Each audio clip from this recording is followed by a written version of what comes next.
আমরা চেনাবো সময়কে, আমরা চেনাবো চারপাশকে।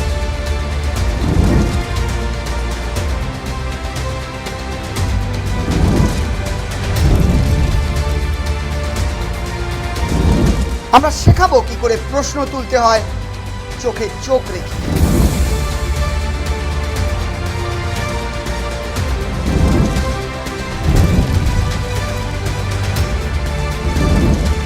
চারপাশকে নতুনভাবে জানতে দেখুন জানতে চায় দেশ দীপঙ্করের সাথে।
আমরাও দেখাবো কি সমীক্ষা হচ্ছে, কিভাবে কোন দল এগিয়ে রয়েছে এবং কতটা এগিয়ে রয়েছে, কিভাবে এগিয়ে রয়েছে সেগুলো আমরা বিশ্লেষণ করব।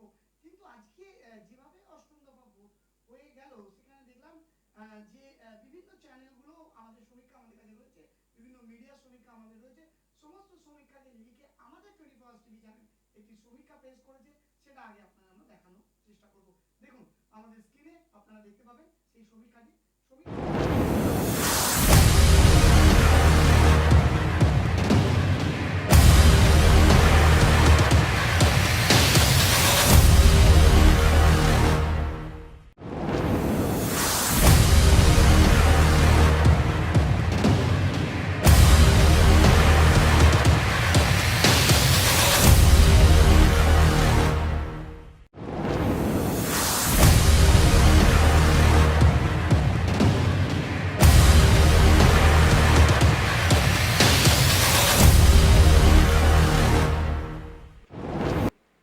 নমস্কার, 24 আওয়ার্স চ্যানেলের পক্ষ থেকে আপনাদের সবাইকে স্বাগত জানিয়ে আমি দীপঙ্কর শুরু করছি আজকের অনুষ্ঠান।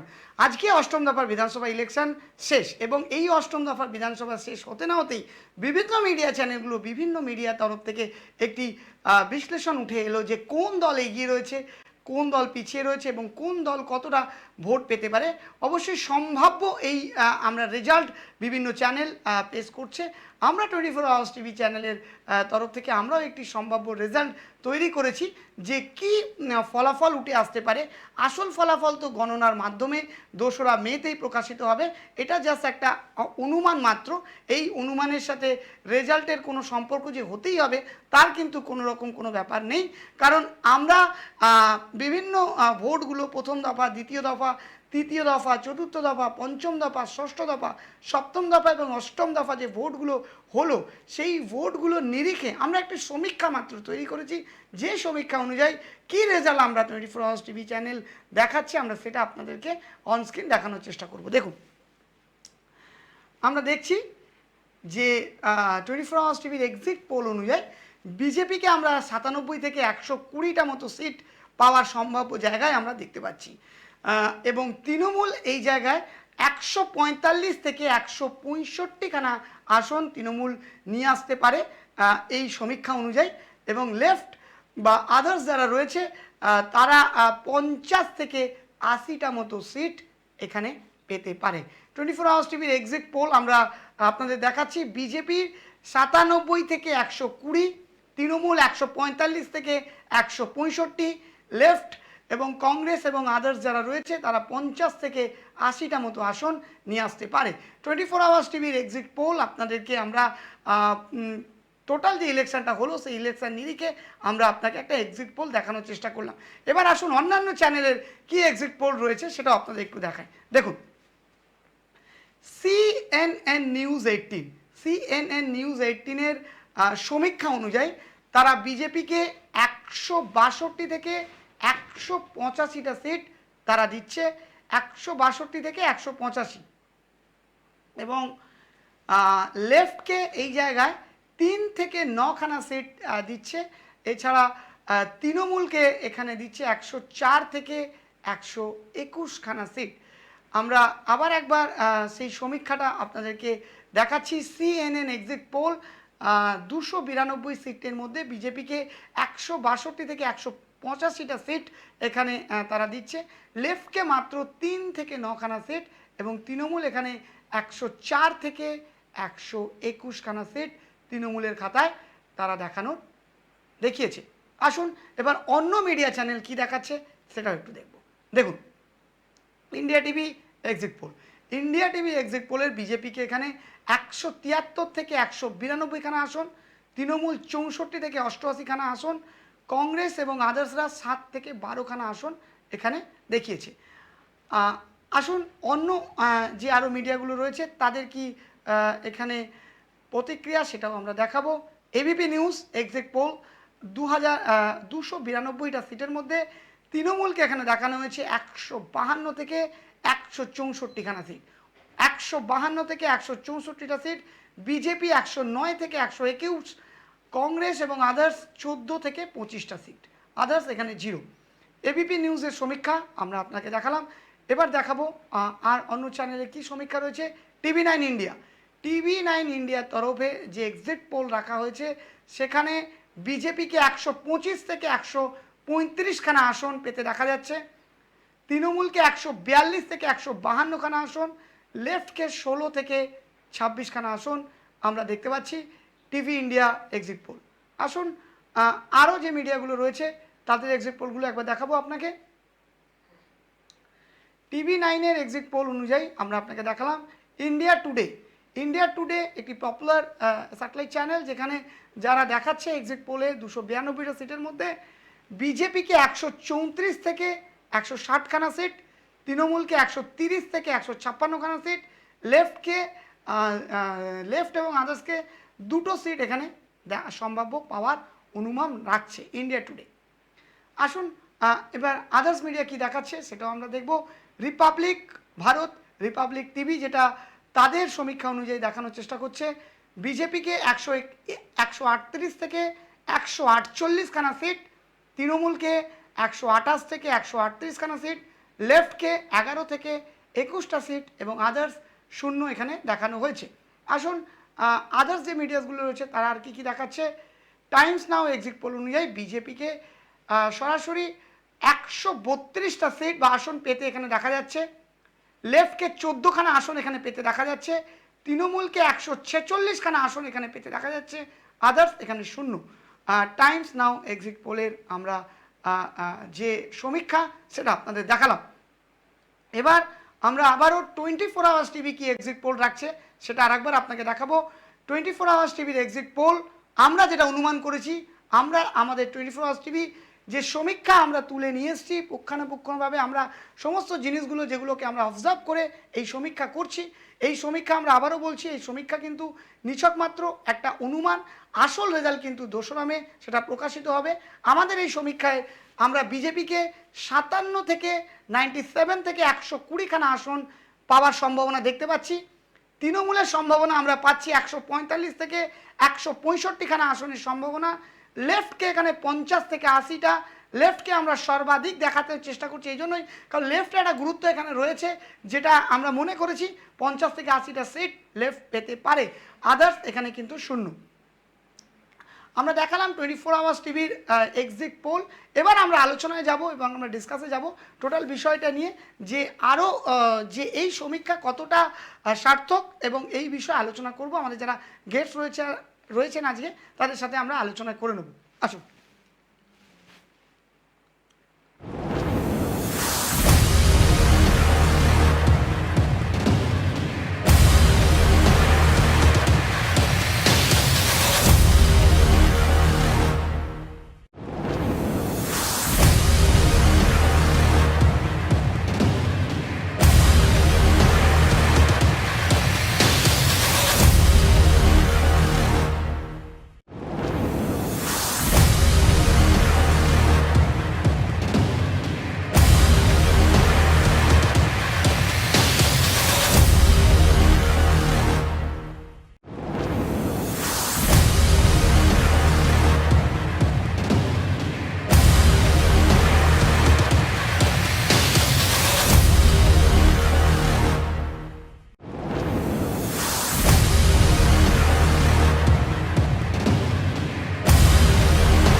আমরা আজকে এই অনুষ্ঠানে আমাদের জানতে চাই, যে অনুষ্ঠানে আমরা আজকে জানার চেষ্টা করছি যে আসল ফিগারটা কি হতে পারে, আনুমানিক ফিগারটা কি হতে পারে এবং কেন হচ্ছে এই ফিগারটা।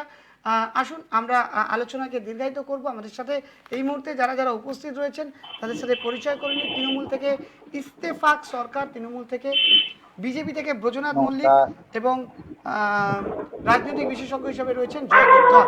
সবাইকে 24 টিভি লাইভ ডিবেট অনুষ্ঠানে অনেক অনেক স্বাগত, অনেক অনেক শুভেচ্ছা জানি। আমরা অনুষ্ঠান শুরু করছি। আমরা স্ক্রিনে এক এক করে এক্সিট পোলগুলো দেখানোর চেষ্টা করব। আমরা নিচে পিসিআর টিমকে অনুরোধ করব আমাদের এক্সিট পোলটা রাখা হোক এবং অন্যদিকে যে আরও যে মিডিয়াগুলো রয়েছে তাদের যে এক্সিট পোলগুলো এক এক করে চেঞ্জ করা হোক। আমরা দয়া করে সেটা দেখানোর জন্য অনুরোধ করব। এবার প্রথমেই আমি যাব ইত্তেফাক সরকারের কাছে। ইত্তেফাক শুনতে পাচ্ছেন? হ্যাঁ, শুনতে পাচ্ছি। হ্যাঁ, আজকে অষ্টম দফা, হ্যাঁ শোনা যাচ্ছে, আজকে অষ্টম দফার ভোট কমপ্লিট হলো এবং সেই অষ্টম দফা ভোটের পরে আমরা একটা আনুমানিক একটা এক্সিট পোল আমরা তৈরি করেছি, বিভিন্ন মিডিয়া তৈরি করেছে। তো সেই জায়গায় দাঁড়িয়ে সম্ভাব্য কী হবে আমরা কেউ জানি না, কিন্তু আমাদের একটা অনুমান আমরা যেটা আমাদের চ্যানেলের মাধ্যমে আমাদের দর্শককে দেখানোর চেষ্টা করছি। কিন্তু ইত্তেফাক ভাই, আজকে আমরা দেখলাম যে অষ্টম দফা ইলেকশনে যেভাবে আজকে ধোঁয়াধার পরিস্থিতি তৈরি হলো, লাস্ট দুটো ইলেকশনে তৃণমূল যেরকম প্রকারে হোক ক্ষমতায় আসার একটা রাজনীতি আমরা দেখতে পেলাম এবং সেই জায়গায় অনেকটা আপনারা সার্থক আমার বলে মনে হচ্ছে আমাদের 24 টিভি। তো আজকে কি মনে হচ্ছে যে আসন সংখ্যা আমরা দেখাচ্ছি, আপনারা কতটা আশাবাদী এবং এই বিষয় নিয়ে কি বলবেন যে আরো বেশি পেতে পারেন বা কি মনে হচ্ছে আপনার? দেখো দীপঙ্কর, প্রথমেই আমি তোমাকে শুভেচ্ছা জানাই। আজকে মানে মহা অষ্টমী অন্তিম লগ্নে আর কি, ঠিক আছে, অষ্টমী বলা যেতে পারে। আজকে যে তুমি বলছো না যে একটা বিশৃঙ্খলা একটা পরিবেশ তৈরি হলো অষ্টমীতে, হ্যাঁ, অষ্টম দফায়, এটা হওয়াটাই স্বাভাবিক ছিল। কারণ অষ্টম খেলা খেলা না, খেলা তো হয়নি, খেলা চলছে, খেলা একটু বাকি আছে, খেলা চলছে, খেলাটা চলছে। এই অষ্টমী হলো, বিজয়া দশমী পর্যন্ত খেলা চলবে আর কি। রং টং তখন তো মাখা হবে, তো বিজয়া দশমীতেই লাল রংটা মাখে সবাই। যাই হোক, রঙের এখনো চিন্তা করে রেখেছেন যে কি রং মাখবেন? করোনা একটা রং না, অবভিয়াসলি করোনা একটা রং নিয়ে করোনা রং নিয়ে আসছে। হ্যাঁ হ্যাঁ হ্যাঁ হ্যাঁ হ্যাঁ, একদম। এটা এটা না, এটা অস্বীকার করার জায়গা নেই।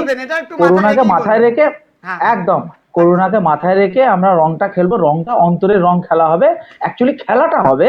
কিন্তু খেলা হবে মানে এই নয় আনন্দের খেলা হবে, এই নয় মাঠে গিয়ে কাদা মাখবো বা দৌড়াদৌড়ি করবো এরকম নয়। কিন্তু আনন্দের যে খেলা, যেই খেলাটা একটা ছোট্ট একটা মিষ্টি মুখ করেও খেলা যেতে পারে, একটা রং একটা টিকা লাগিয়েও বা একটা একটু আবির ছড়িয়েও একটা খেলা যেতে পারে, এরকম কিছু।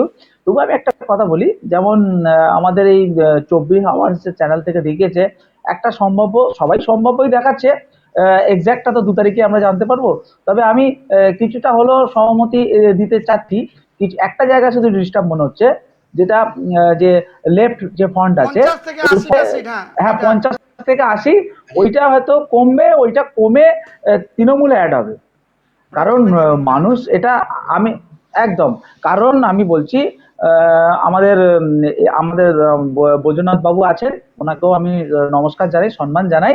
কারণ আমি আগের দিনেও বলেছিলাম, বা আমাদের যে সমীক্ষক যারা, মানে যারা এক্সপার্ট আরো বসে আছেন দলীয়, তাদের অনুযায়ী হচ্ছে 2 অঙ্ক বিজেপি পার হতে পারছে না।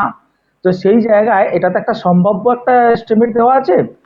আর বাদ বাকিরা যেটা হলো যে কি হিসাবে লেফট ফ্রন্ট আসবে, তাদের তো কোনো ফিল্ডই দেখা যাচ্ছে না। তো এটা একটা আমরা দিয়ে রেখেছি, সবটাই কিন্তু 2019-এর সমীক্ষা হিসাবে, 2019-এর লোকসভা ভোটের নিরীক্ষণে আমরা এটা একটা করে রেখেছি, আর সবটাই আনুমানিক। তবুও পারফরমেন্স হিসাবে আমরা যেটা চিন্তা ভাবনা রয়েছে, আমরা ফিল্ডে রেখে নেমে কাজ করছি, যেভাবে দেখছি সেখানে আমরা 200 ক্রস তো করছি, 200 ক্রস করছি।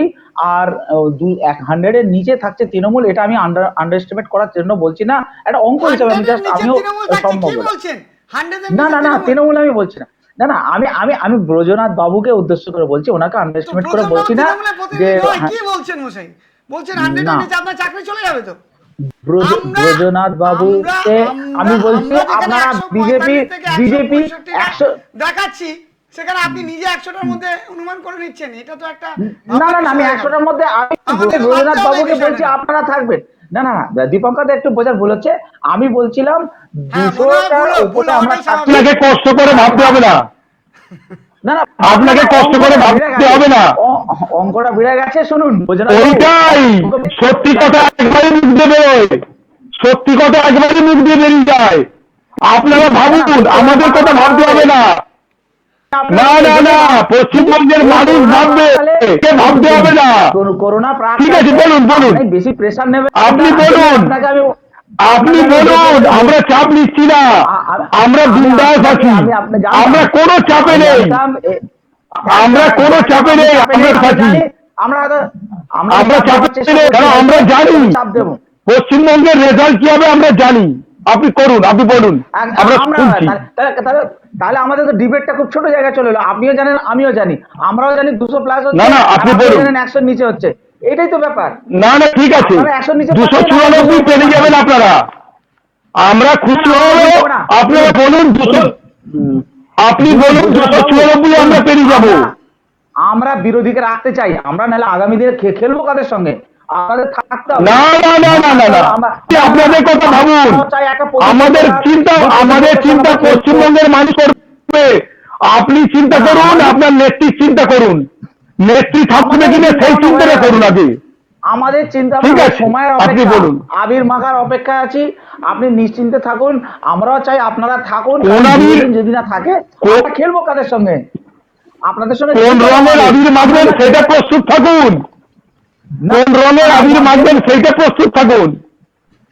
আমি আপনাকে বলছি কোন রঙের আবির মাখবেন পশ্চিমবাংলায়, ঠিক আছে, সবুজ আবির মাখা হবে, সবুজ আবির। আপনাকেও নেমন্তন্ন দেওয়া রইলো, আপনি আসুন, আমরা একসঙ্গে মাপবো। কি আছে, আপনি কম মাপবেন, কম অল্প করে আপনাকে সবুজ আর কমলা সবুজ আপনাকে অন্যদিকে মন দিচ্ছে। তাই আমরা আবারও আমরা টপিকসে ফিরে আসি, বৈজনাথ বাবুকে যাবো। বৈজনাথ বাবু, আজকে যে ঘটনা আমরা দেখছিলাম, যে অষ্টম দফা বিধানসভা আজকে কমপ্লিট হয়ে গেল এবং সেখানে বিভিন্ন জায়গায় বিভিন্ন পরীক্ষার্থীরা তাদের খেলা তাদের খেললো এবং তারা তাদের মতো করে তারা যে প্রিপারেশন নিয়েছিল সেই প্রিপারেশন অবধি তারা তাদের মতো সেই পরীক্ষা তারা দিল।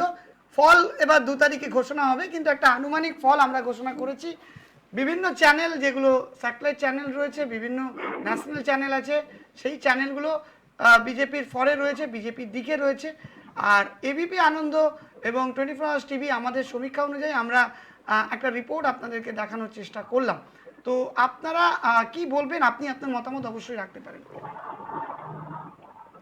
নমস্কার, আজকের প্যানেলে যারা এসেছেন আমাদের বন্ধু তৃণমূল পক্ষ থেকে এবং জয়দেব বাবুকে আমার তরফ থেকে, দলের তরফ থেকে আন্তরিক সম্ভাষণ জ্ঞাপন করছি। আমি 2-4টি কথা একটু বলি একটুখানি।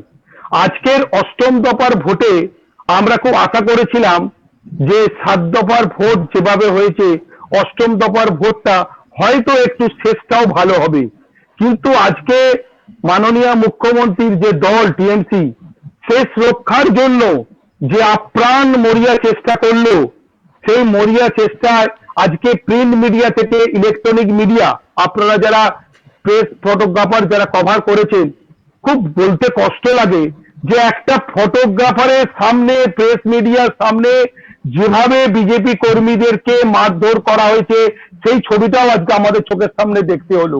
কলকাতার বুকে, কলকাতার রাজপথে যেটা আমরা গর্ব করতাম, সেই কলকাতার রাজপথেও আজকে বোমা চললো।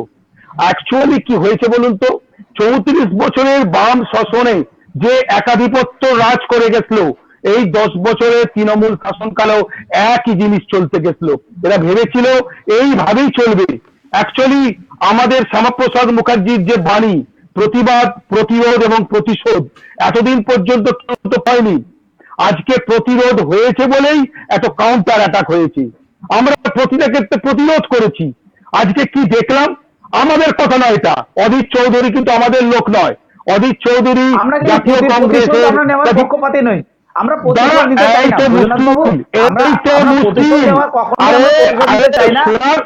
শোনার চেষ্টা করুন। এই সমস্যা আপনাদের, এইটাই বড় সমস্যা। ধৈর্য নেই শোনার, একটু শুনুন, শুনুন না, আপনি শুনুন না। আপনার কোনো কথা আপনার বিপক্ষে যাবে না, সব কথাই আপনার পক্ষে বলবো এখন। কেন ঘাবড়াচ্ছেন এত? আপনি খুশি হবেন তো কথাগুলো শুনলে? আপনি খুশি হবেন। আপনি আপনাকে খুশি করার জন্য বলবো, ঠিক আছে চুপ করুন, আপনাকে বলতেই চুপ হবে, করুন, আপনি শুনুন না, বলতেই হবে। আমাকে শেষ করতে দিন না, লেনটা ছন্দপতন হয়ে যাবে, বারবার বিরক্ত করবেন না। এবং অধীর চৌধুরী আজকে আমাদের লোক নয়, অধীর চৌধুরী আমাদের মুখপাত্র নয়, তার আজকে বাইট আপনাদের সবার কাছে আছে। তিনি কি বললেন দমকলের ওখানে, যে আজকে যদি কেন্দ্রীয় বাহিনী যদি না থাকতো আজকে পঞ্চায়েত ইলেকশনে পুনরাবৃত্তি ঘটতো। এটা আমাদের কথা না, আমরা বলিনি, চৌধুরী আমাদের লোক। আজকে কেন্দ্রীয় বাহিনী শাহজাদকে দেখিয়ে দিয়েছে যে মানুষ কত নিরপেক্ষভাবে ভোট দিতে পারে এবং সাধারণ মানুষ কত উচ্ছ্বাস করে ভোট দিতে গেছে। আজকে আমরা কি দেখলাম, আজকে আমরা এটাও দেখেছি কেন্দ্র বাহিনীর সঙ্গে মধ্যস্থতা করতে আপনি বলে যান, আমি দীপঙ্কর বাবুকে আপনি বলে যান, আমি চুপ করে যাচ্ছি, আমি চুপ করে যাচ্ছি, আমি কোনো কথা বলবো না, আপনি বলুন, আমি চুপ করছি, আপনি বলে যান, আপনি বলে যান। আপনাকে তো সুযোগ দিলাম, আমি আজকে সিদ্ধান্ত নিয়েছি, আমি শুধু একটাই বলতে চাই যে কেন্দ্র বাহিনী আমি সিদ্ধান্ত শুনুন, আপনি যদি আমি তো একটা কথা বলবো না, আমি দীপঙ্কর বাবু আমি একটা কথা বলবো, উনি বলুন, আমি শুনছি, আমি একটা কথা তো বলবো না, চুপ করে দেখুন, না আপনি বলুন, আর তো আর 2 তারিখ পর্যন্ত বিব্রত করবেন না। তারপরে তো আজকে যে বিভিন্ন এই যে বিভিন্ন এই দেখছেন তো এই সমস্যা, আপনাদের এই সমস্যা, এই যে আচরণগুলো তৈরি করুন না, বলুন বলুন বলুন বলুন বলুন আজকে সমীক্ষা এই জনমত সমীক্ষায় আমরা এই জনমত সমীক্ষায় আমরা কোনো উচ্ছ্বসিত নয়, কোনো আবেগতাড়িত নয়, কারণ এই জনমত সমীক্ষার বিভিন্ন চ্যানেল তার যা টিম ওয়ার্কে তারা যা করেছে, তারা যা পরিশ্রম করেছে, সেটা তাদের চিন্তা ভাবনা। আমরা যারা রাজনৈতিক কর্মী, আমরা যারা সারা বছর রাজনীতিটা করি, যারা হোমওয়ার্ক তৈরি করি, একটা ছেলে যেমন পড়াশোনা করে হোমওয়ার্ক তৈরি করে তার কনফিডেন্স আছে সে কত পাবে, বাইরের লোক সে কি বলছে না বলছে আমার দেখার দরকার নেই, আমরা ঠিক সময় যখন রেজাল্ট আউট হবে, আপনার সঙ্গে আমি এটা একমত, আমরা এই জনমতের ভিত্তিতে আমরা কোথাও কোনো বিশ্বাসী নই, কোথায় বিজেপিকে প্রচুর দেখাচ্ছে, কোথাও চিনি না। সব মত যদি এরকম মিলে নিতেন, সব মত যদি এরকম নৌকা বিহার করে নিতেন, এই তো সৌজনাথ বাবু জনমতের এই মতটা আমি কেন মেনে নিচ্ছি, বাইরের লোককে আমরা পাত্তা দিই না, বাইরের লোক কে কি বললো না প্রচুর চ্যানেল, আমি এটার সঙ্গে একমত। আরে দূর বাবু, আমি চুপ করুন তো মশাই, আমি কথা বলতে গেলে এইভাবে এত খেয়ে হারিয়ে যায়, আপনি বলে যান কন্টিনিউ। না আমি সরি আপনার সঙ্গে আমি একমত। কেন ইন্টারাপ্ট করছেন ব্যাপারটা? আপনি খুব ভালো বাগ্মী, খুব ভালো কথা বলেন, সবাই জানে, আপনি শুনুন না ধৈর্য ধরে, ধৈর্য ধরে শোনার চেষ্টা করুন। আরেকজন তো আমি বলে দিলাম, আবার যদি ভুলে যাই এই জন্য বলে দিলাম, বলুন। ইস্তেফাক বাবু খুব ভালো, আপনি বলুন, আমি শুনছি। একটু ধৈর্য ধরুন, ব্রজনাথ বাবু কিছু বলতে চাইছেন। আচ্ছা নিন বলুন। তারপরে আবারও তো আমরা আপনার এই যে জনমতের সমীক্ষায় বিভিন্ন চ্যানেল কোথায় বিজেপিকে অনেক বছর বেশি দেখিয়েছে, তৃণমূলকে বেশি দেখিয়েছে, আমাদের স্বাভাবিক উচ্ছ্বাস হয়তো হতে পারে যে বিজেপি ধরে, আমরা তো জানি আমরা কি পাবো, আমাদের কনফিডেন্ট আছে, বাংলার মানুষের প্রতি আমাদের আস্থা আছে। এই ভোট পরিবর্তনের ভোট, এই ভোট পরিবর্তনের ভোট হবে, এই ভোট আগামী দিনে ডবল ইঞ্জিনের সরকারের ভোট হবে, এই ভোটের নির্বাচনের ফলাফল আগামী দিনের গণতন্ত্র প্রতিষ্ঠার ফলাফল হবে। অতএব আমরা জানি, আমরা কনফিডেন্ট, আমাদের কাছে আমরা যে পরীক্ষা দিয়েছি, আমাদের যে স্ট্যাটিস্টিক্স আমাদের কাছে আছে, আমরা সেই মাত্রায় পৌঁছবো। এবং আমাদের কেন্দ্রীয় নেতা যে বলেছেন যে আগলে বার 200 পার, এই যে নিরীক্ষে আগামী 2 তারিখ ওয়েট করুন, আমরা 2 তারিখের পর সব নির্বাচনের ফলাফল দেখতে পেয়ে যাবেন। এবং আমরা আহ্বান করছি প্রত্যেককে, আজকে আমাদের নির্বাচন কমিশনার যে নির্দেশ দিয়েছে আমরা তো অক্ষরে অক্ষরে মানন করব। কোনো উচ্ছ্বাস, কোনো অত্যুৎসাহী ভাবে কোনো বিজয় মিছিল করা নয়, কোনো রাস্তায় সভা সমাবেশ করা নয়। আজকে আমাদের এই জয়টা ভারতবর্ষের করোনায় যারা আক্রান্ত তাদেরকে আমরা সমর্পণ করব। যে সমস্ত মানুষ করোনার রোগে আজকে মৃত হয়েছেন, আমাদের এই বিজেপির জয়টা তাদেরকে আমরা সহস্র সমর্পণ করব। আজকে আগামী দিনে পশ্চিম বাংলায় নতুন করে আবার সূর্যোদয় হবে আগামী 2 তারিখের পর। ধন্যবাদ। তার জন্য তো আপনাকে আগে জিততে হবে, প্রথমেই তো জিততে হবে। একদম জেতার কথাই তো বললাম, আমি আবার জেতার কথাই তো বলছি আমরা। আমার মধ্যখানে বলে জেতার ফেললাম। কথাই তো বলছি আমরা। ধন্যবাদ বৈদ্যনাথ বাবু। এবার আমি একটু জয়দেব বাবু যাব, রাজনৈতিক বিশেষজ্ঞ হিসেবে আমি তার কাছে যাব, তার মতামত নেব। বিভিন্ন চ্যানেলগুলো আমাদের কাছে তার সমীক্ষা রয়েছে, আমাদের 24 টিভি আমরাও সেইভাবে একটা সমীক্ষা তৈরি করেছি। আপনার মত অনুযায়ী আপনার মত যদি একটু আমাদের দর্শকদের শেয়ার করতেন, কি মনে হচ্ছে বিজেপি কতটা সংখ্যাগরিষ্ঠতা পেতে পারে, বা অন্যান্যরা যারা রয়েছে এবং তৃণমূলের কি পজিশন হতে পারে? আপনার সাউন্ড আসছে না, প্লিজ দেখে নেবেন। আমার বক্তব্য শুরু করার আগে আমি জোরহাত করে আপনাদের প্যানেলে যারা আছেন তাদের কাছে একটা অনুরোধ রাখবো। রাজনীতির খরচা বিজেপি জিতবে, তৃণমূল জিতবে অনেক হয়ে গেছে, ভোট শেষ হয়ে গেছে। এবারে আপনারা রেজাল্টের আশা করবেন। এবারে আমরা পরীক্ষক, জনগণরা পরীক্ষক এবং আমরা বিশ্লেষক। আমাদের কাজটা আমাদের করতে দেবেন। আপনাদের ভালো লাগুক বা না লাগুক, আপনাদের বিপক্ষে যাক সপক্ষে যাক, আমি বলা চলাকালীন আপনারা দয়া করে একটু ধৈর্য ধরবেন, কারণ এবারের কাজটা 3 দিন আমাদের, আপনাদের কাজ আপনারা এতদিন করেছেন, ঠিক আছে? আমি যেটা বক্তব্য রাখার এটা একটু আপনাদের শুনতে হবে। গ্রাফিক্যালি আমাদের সামনে 4টে তথ্য আসছে। প্রথমে আমরা আসছি 24 আওয়ার্স টিভির এক্সিট পোল, 292টা আসন, যেহেতু দুটো আসনে ভোট হয়নি সেই জন্য আমরা সবাই 292টা আসন দেখিয়েছি। সেখানে বিজেপিকে 97 থেকে 120, এটা কিন্তু যাতা ঘটনা নয়।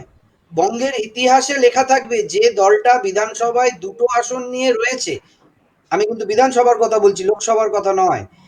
2016-এ যে দলটা 2টো আসন পেয়েছিল সেই দলটা যদি 100, 120 বা 97 যায়, সব থেকে বেশি সাফল্য এবং অ্যাচিভমেন্ট কিন্তু যদি কেউ করে থাকে সেটা বিজেপি করবে বঙ্গের রাজনীতিতে। কারণ 2টো থেকে 97 বা 100, 120, 200 ওগুলো আলাদা কথা। আমাদের যা তথ্য আমরা সেখান থেকে যেটা পাচ্ছি সেটাও কিন্তু বিজেপির ক্ষেত্রে কম নয়। তৃণমূল কংগ্রেসের ক্ষেত্রে যেটা আমরা দেখতে পাচ্ছি 145 এবং 165, এটা কিন্তু মাথা ব্যথার কারণ তৃণমূল কংগ্রেসের জন্য। সংখ্যাগরিষ্ঠতা এসছে, সংখ্যাগরিষ্ঠতা দেখা যাচ্ছে, উল্লসিত হবে তৃণমূল শিবির, কিন্তু তৃণমূল শিবিরের শান্তির জায়গা নেই মধ্যপ্রদেশের রেসপেক্টে। আমরা মধ্যপ্রদেশে যেটা দেখেছি, যদি এই মার্জিন হয়, এবং যেটা তৃণমূল কংগ্রেসের নেত্রী সুপ্রিমো মমতা বন্দ্যোপাধ্যায় বিভিন্ন জনসভায় বলেছে যে 200 যদি না পার হয় তাহলে কিন্তু ওরা কিনে নেবে, সরাসরি অভিযোগ করেছে। সেখান থেকে যদি আমরা ধরে চলি যে টিএমসি 145 বা 165 পেয়ে সংখ্যাগরিষ্ঠতা পেল, কিন্তু যদি আমরা দেখি যে পরবর্তীকালে কোনো ঘোড়া কেনা বেচা এখান থেকে 20টা আসন বা 30টা আসন বার করে নিতে পারলো, তাহলে কিন্তু সংখ্যাগরিষ্ঠতা হারাবে এবং সরকারটি পড়ে যাবে। এই যদি সংখ্যাগরিষ্ঠতার চিত্র হয় 145 থেকে 165, সেটা কিন্তু তৃণমূল কংগ্রেসের মাথা ব্যথার কারণ হয়ে থাকবে। লেফটের আমাদের যে সমীক্ষা সেখানে কেন 50-80 দেখিয়েছি, যেখানে সর্বভারতীয় চ্যানেলগুলো কিছুই দেয়নি, কারণ তারা তো দিল্লিতে বসে সমীক্ষাটা চালিয়েছে। আর আমাদের 24 আওয়ার্সের 500 জনের টিম 294টা আসনে ঘুরে লক্ষাধিক স্যাম্পল জোগাড় করে সেই স্যাম্পলকে র্যান্ডামলি চেকিং করিয়ে এবং সেটার মধ্যে দিয়ে র্যান্ডামলি সেই ডেটাগুলোকে অ্যানালিসিস করে যে পরিশ্রমটা করেছে সেটা কিন্তু এই দিল্লির চ্যানেলগুলো করেনি। এরা তো দিল্লিতে বসে ওখান থেকে যে ফিডব্যাকটা বাংলার মাটি থেকে পেয়েছে, প্রভাবিত হয়েছে, সেইটা দিয়েছে। আমাদের এখানে 50 থেকে 80 দেবার কারণ কি, যেটা নিয়ে হয়তো আগামী দিনে সবার মাথা ব্যথা হবে। প্রথম কথা বলি, বিজেপিও এক্ষেত্রে স্বীকার করবে এবং তৃণমূলও স্বীকার করবে যে বাম ফ্রন্টের সিট বাড়ার কারণটা যদি আমি ব্যাখ্যা করি, একটা জিনিস আপনারা দুজনেই একমত হবে যে একটা অ্যান্টি ইনকামবেন্সি ফ্যাক্টর ছিল। এবারের ভোটে তৃণমূলও মানবে, বিজেপিও মানবে। এবারে এই অ্যান্টি ইনকামবেন্সি ফ্যাক্টর মানে হচ্ছে প্রাতিষ্ঠানিক বিরোধিতা হাওয়া। এবারে সেই হাওয়া যখনই চলে তখনই শুরু হয় একটা বৈকল্পিক, অর্থাৎ বিকল্প, অল্টারনেটিভ খোঁজার পালা। এই বিকল্প বা অল্টারনেটিভ খুঁজতে গিয়ে মানুষ কিন্তু বিজেপিকে খুঁজে পায়নি। তার কারণ হচ্ছে বিজেপির 135 থেকে 37 জন প্রার্থী যারা এবারে ভোটে লড়ছেন, তারা কিন্তু প্রাক্তন তৃণমূল বা তৃণমূল দলের ছিলেন, তৃণমূল দল থেকে গিয়ে আজকে বিজেপিতে দাঁড়িয়েছে। এবারে তারা যদি অ্যান্টি ইনকামবেন্সি ফ্যাক্টরটা কাজ করে, একটা প্রাতিষ্ঠানিক বিরোধিতা হওয়া অর্থাৎ ক্ষোভ বিক্ষোভ, ভোটে যখন মানুষ গিয়ে ভোটের বোতামটা টিপতে গেছে, গিয়ে দেখছে ওর এলাকায় একটা প্রাক্তন তৃণমূল কংগ্রেসের নেতা, যে আজকে বিজেপির নেতা হয়ে ভোট লড়ছে। তাহলে যার বিরুদ্ধে আমার অ্যান্টি ইনকামবেন্সি ফ্যাক্টর বা ক্ষোভ বিক্ষোভটা ছিল, তাকেই আমি আবার বিজেপিতে ভোট দেবো? মানুষ কিন্তু আপনাদের তত্ত্ব, মতাদর্শ, নীতি, আপনাদের বহুত্ববাদ বা আপনাদের বড় পরিবার এসব নিয়ে মানুষ ভোট দিতে যায় না। বাংলার মানুষের কাছে মানুষটা অনেক বড় ফ্যাক্টর কাজ করে, যার জন্য মোদী সরকার হয়, বিজেপি সরকার হয় না, মমতা সরকার হয়, গর্বের মমতা হয়। টিএমসি বা তৃণমূলের নাম আমরা খুঁজে পাই না কোথাও। তৃণমূলে যেমন মমতা বন্দ্যোপাধ্যায় হচ্ছে মুখ, সেরকম বিজেপিতে মোদিজি মুখ, সেরকম এক একটা বিধানসভা কেন্দ্রে এক একটা প্রার্থী মুখ। এবারে মানুষ ভোট দিতে গিয়ে দেখছে তৃণমূলের প্রার্থী তো বিজেপিতে, এর বিরুদ্ধেই তো আমার ক্ষোভ অভিক্ষোভ। তাহলে আমার অল্টারনেটিভ ভোট তো তৃণমূলকেও দেওয়া যাবে না, তৃণমূলকে ওপর আমার রাগ আছে। বিজেপিকে ভোট দিতে গেলে সে তো তৃণমূলের প্রাক্তন, তাহলে অল্টারনেটিভ।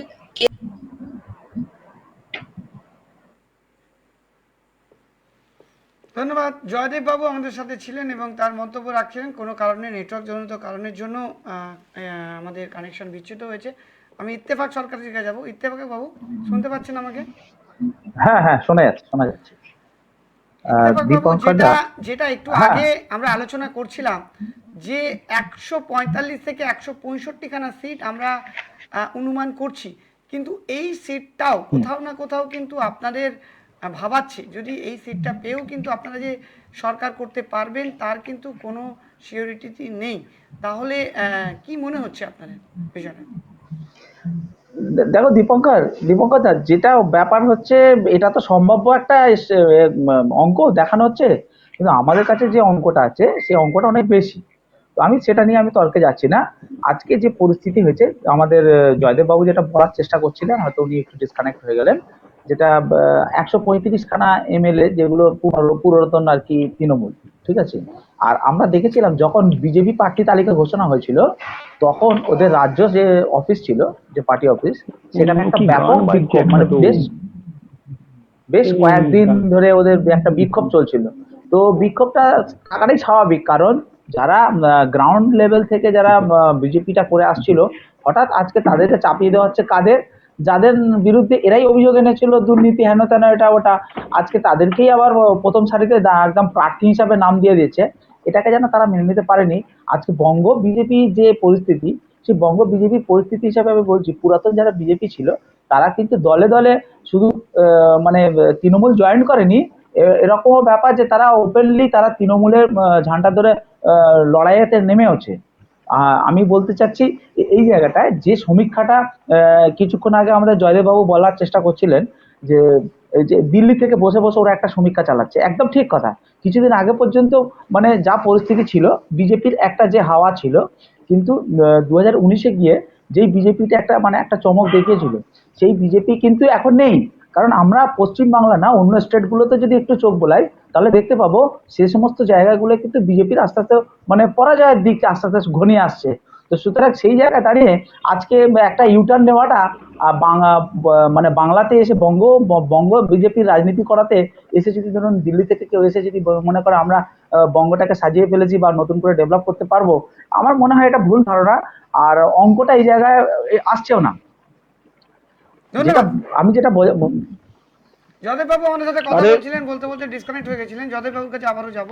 জয়দেব বাবু, আমরা যে সার্কুলেশনটা রেখেছিলাম, কথা বলছিলেন 50 থেকে 80টা সিট কিভাবে লেফট বা কংগ্রেসের সরকার পেতে পারে, কংগ্রেসের দল পেতে পারে। যে যাদের অ্যান্টি ভোটগুলো রয়েছে সেগুলো বেশিরভাগ ক্ষেত্রে এই লেফট এবং কংগ্রেস এবং আইএফএস যে দলটা রয়েছে তার এখানে যাবে, সংযুক্ত মোর্চা তার ফায়দা পাবে। হ্যাঁ বলুন। এবারে ঘটনাটা হচ্ছে যে যখন বিকল্প সরকার হিসেবে বেছে নিতে গেল, তখন মাঠে এলো আইএসএফ, সংখ্যালঘু ভোট ব্যাংকে হানা দিল তৃণমূল কংগ্রেসে। এবং এই সমস্ত সমীকরণের জায়গা থেকে বিজেপিকে, যেখানে অনেক জায়গায় মানুষ ধরছিল আপকি বার 200 পার, হয়তো সত্যি আপকি বার 200 পার হয়ে যেত, কিন্তু যেটা লোকসভা ভোটের সময় ছিল, সেখান থেকে যদি আজকে আমরা 2019 থেকে আজকে আমরা 2021-এ দাঁড়িয়ে দেখি, কি পার্থক্য হয়েছে। 2019-এ কি এলআইসিটা বেসরকারীকরণ করা হয়েছিল, রেল বেসরকারীকরণ করা হয়েছিল, গ্যাসের দাম 1000 টাকায় পৌঁছেছিল? এগুলো হয়নি। অতএব মানুষ 2019-এ যে স্বতঃস্ফূর্ত ভোটটা বিজেপিকে দিয়েছিল, এবং তখন কিন্তু বিজেপিতে যারা সাংসদ হয়ে এসেছিলেন তাদের মধ্যে কজন প্রাক্তন তৃণমূলী ছিল, বা ওই দলে এই তৃণমূলের আধিক্য কি ছিল? ছিল না। বেশিরভাগ মানুষ কিন্তু 18 জন যে সিট জিতেছেন লোকসভায়, তারা কিন্তু ফ্রেশ, এবং তারা প্রত্যেকেই কিন্তু বিজেপি কর্মী বা বিজেপির লোক ছিল।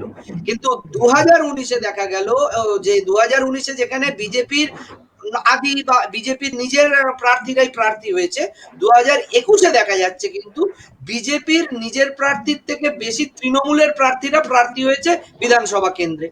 অ্যান্টি ইনকামবেন্সি ফ্যাক্টরটা বুমেরাং কাজ করলো এখানে, এবং তার সঙ্গে গ্যাসের দাম 1000 টাকা, তার সঙ্গে রেল বেসরকারিকরণ এবং সরকারি চাকুরিদের কপালে ভাঁজ পড়লো, সরকারি চাকুরিদের যে পরিমাণ ভোটটা ছিল সেটা দূরে সরে গেল, সঙ্গে এলআইসির মতন একটা প্রতিষ্ঠান যেখানে প্রত্যেকটা মানুষের আস্থা ভরসা পুঁজির টাকা রয়েছে, সেটা বেসরকারি হয়ে গেল, ব্যাংকগুলোকে সংযুক্তিকরণ করে দিল, দিয়ে মানুষের মধ্যে একটা অনাস্থা এলো যে ব্যাংকগুলো কি তাহলে এবার উঠে যাবে, প্রাইভেট হয়ে যাবে, মানুষের পুঁজি সঞ্চয়ের কাছে কিন্তু গেল। ভোট চলাকালীন আমরা দেখলাম স্বল্প সঞ্চয় সুদের হার কমানো হলো, তড়িঘড়ি আবার সেটাকে অল্টারনেটিভ করে বাড়ানো হলো, মানুষ দেখে নিল কিন্তু এটা সরকারের ইচ্ছা, ভোটের পরে কমাবে, ভোটের আগে হয়তো কমিয়ে ফেলেছিল ভুল করে, ভোটের পরে হয়তো এটা কমাবে, সেই জায়গা থেকে। এবং এই যে পরের 3টে ফেজে করোনা নিয়ে অক্সিজেনের সিলিন্ডারের অভাব, যে দুটো ফেজ আমরা পেলাম, সপ্তম এবং অষ্টম দফা, করোনা চূড়ান্তে, এবং সেই সময় আমরা দেখলাম যে মানে অক্সিজেনের অভাব এবং বেডের অভাব এবং সারা দেশে ত্রাহি ত্রাহি রব, এই যে দুটো ফ্যাক্টর কাজ করলো, এই দুটো সময় কিন্তু প্রায় 60-70টা আসনে ভোট হয়েছে সপ্তম দফা এবং অষ্টম দফা মিলিয়ে। তাহলে এই ভোটটা কিন্তু মানুষের তাৎক্ষণিক প্রতিক্রিয়ায় পোলারাইজড হয়েছে, হয়তো বিজেপিকে দিত, কিন্তু এই করোনার যে অক্সিজেন নেই, বেড নেই, হাহাকার, এটা কিন্তু মানুষকে ঘুরিয়ে দিল, যার জন্য এইখানে যে বিজেপির সিট আমরা দেখাচ্ছি 97, সেখানে কিন্তু আমরা 30টা সিট হয়তো দিতে পারতাম যদি করোনা পরবর্তী সিচুয়েশন না হতো। করোনার যে একটা আবহে মানুষের ত্রাহি ত্রাহি রব, মানুষ কেন্দ্র সরকারের ব্যর্থতা, চারিদিকের চ্যানেলে ব্যর্থতা, সারা দেশে হাহাকার, সেই একটা পরিবেশ তৈরি না হলে কিন্তু এই 97টা 130-40 অব্দি বাড়ানো যেত, বা এইখানের যে সমীক্ষা উঠেছিল সেখানে ওটা হয়তো হতে পারতো যে 150-এর কাছাকাছি, কিন্তু সেটা হলো না। আর তৃণমূল কংগ্রেস তার জনকল্যাণমূলক কাজ এবং তার কিছু মানে ভালো কাজের জন্য যে জায়গাটায় পৌঁছেছে সেটা কিন্তু সন্তোষজনক নয়। তৃণমূল কংগ্রেসের যদি এই 145 বা 165 আসন পায়, চিন্তার ভাঁজ প্রতিদিন থাকবে, কাঁটার আসনে সিংহাসনের মুকুট পড়বে, কাঁটার সিংহাসন, কারণ যে কোনো মুহূর্তে সরকারটা পড়বে।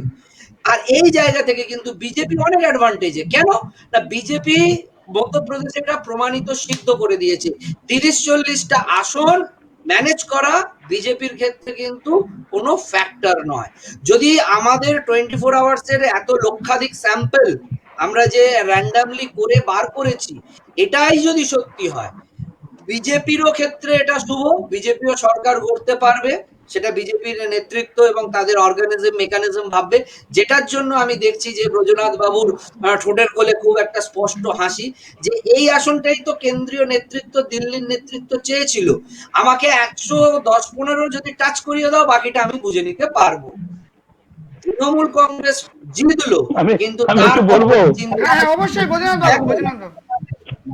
এক মিনিট শেষ করে নি, একটা মিনিট। হ্যাঁ বলুন। তৃণমূল কংগ্রেসের ক্ষেত্রে কিন্তু যদি এই ফলাফল ঘটে, কিন্তু খুব চাপের, তবে এখানে একটা অঘটন ঘটতে পারে, এই লেফটের 50-80 সিটটা যদি তৃণমূল কংগ্রেসের সঙ্গে অ্যালায়েন্স করে, অর্থাৎ ফিশ ফ্রাইয়ের রাজনীতি যদি শুরু হয়, এবং সেই ফিশ ফ্রাই খেতে খেতে যদি অধীর রঞ্জন চৌধুরী যেটা বলেছেন, politics is the art of possibilities, সেটা যদি সংগঠিত হয়, যে একটা সাম্প্রদায়িক শক্তিকে রক্ষার স্বার্থে একটা ধর্মনিরপেক্ষ সরকারের একটা ধুয়ো তুলে টিএমসি, সিপিআইএম, কংগ্রেস, যা কোনোদিন হতে পারে না, বাংলা স্বপ্নেও দেখেনি, ভাবেনি যে তৃণমূল কংগ্রেস আর সিপিআইএম এক আসনে বসবে, সেটা যদি বসে যায়, তাহলে কিন্তু আর ব্রজনাথ বাবুর এই হাসিটা থাকবে না।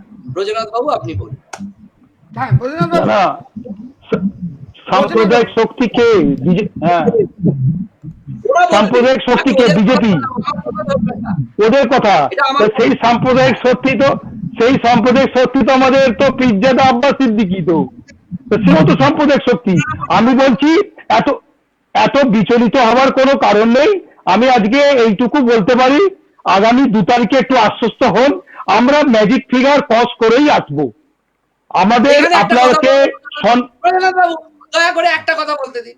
এই প্রসঙ্গেই হ্যাঁ, আমি বলুন। বলবো, তামিলনাড়ুর ডিএমকে সরকার বলেছিল স্ট্রং রুমে জ্যামার বসাতে। এই স্ট্রং রুমে জ্যামার কেন বসাতে বলেছিল, আর কেন ইসিআই ভিভিপ্যাট আর ইভিএম একসঙ্গে ট্যালি করবে না?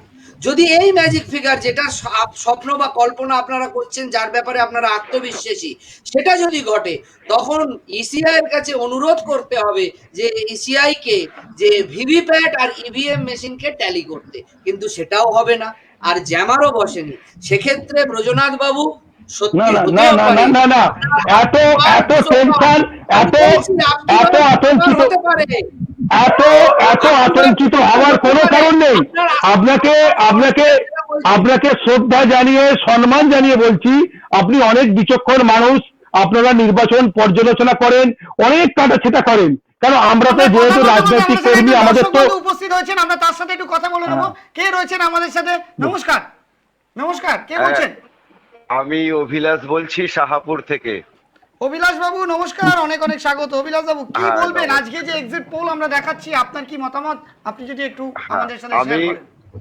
আমি যেটা আমাদের দাদা বলছেন, যে আপনাদের যেটা দেখিয়েছেন সেটার একটা রিপোর্ট, এবং আমরা চারটে আপনার স্ক্রিনে দেখতে পাচ্ছি।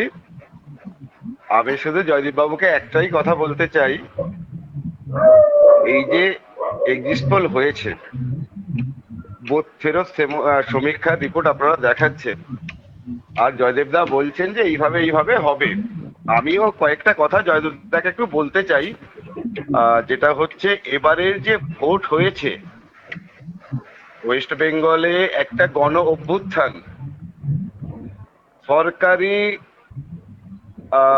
যে কর্মচারী তাদেরকে ঘেউ ঘেউ ঘেউ ঘেউ করা, এই যে ঘেউ ঘেউ করা, সরকারি কর্মচারীদের উপাধি ঘেউ ঘেউ করা, ডিএ 48% থেকে 50% ডিএ 2011 সাল থেকে কন্টিনিউয়াসলি ডিউ, ষষ্ঠ পে কমিশন, 2016 থেকে 2020 কোনো এরিয়া দেওয়া হয়নি এবং যথাযথ মনোপুত হয়নি। এই যে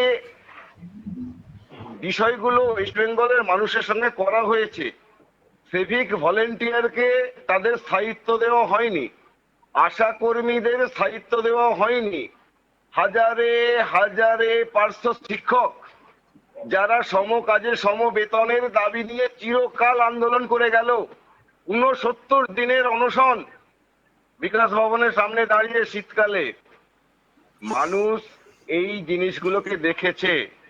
আপনারা দেখেছেন ভারতীয় জনতা যুব মোর্চার নবান্ন অভিযানে লাল নীল সবুজ রঙের খেলা দেখেছেন, যেটা ওয়াটার গান, ঠিক আছে? মানুষ এগুলোকে মেনে নেবে না। সব থেকে বড় কথা, দিদিমণি যে স্বপ্ন দেখিয়েছিলেন বঙ্গের মানুষকে, সেই স্বপ্ন ভেঙে চুরমার হয়ে গেছে কয়লা চুরিতে, গরু পাচারে, পাথর খাদানে, বালি খাদানে। আমরা দেখেছি সারদা যে স্বপ্ন মানুষকে দেখিয়েছিলেন, সারদার টাকা ফেরত দেবেন আমানতকারীদের, দিদি একটাও টাকা কাউকে ফেরত দিতে পারেননি। সুদীপ্ত বন্দ্যোপাধ্যায় নিজে বলেছেন, আমার স্থাবর অস্থাবর সম্পত্তি বিক্রি করে আমানতকারীদের টাকা ফেরত দিয়ে দিন।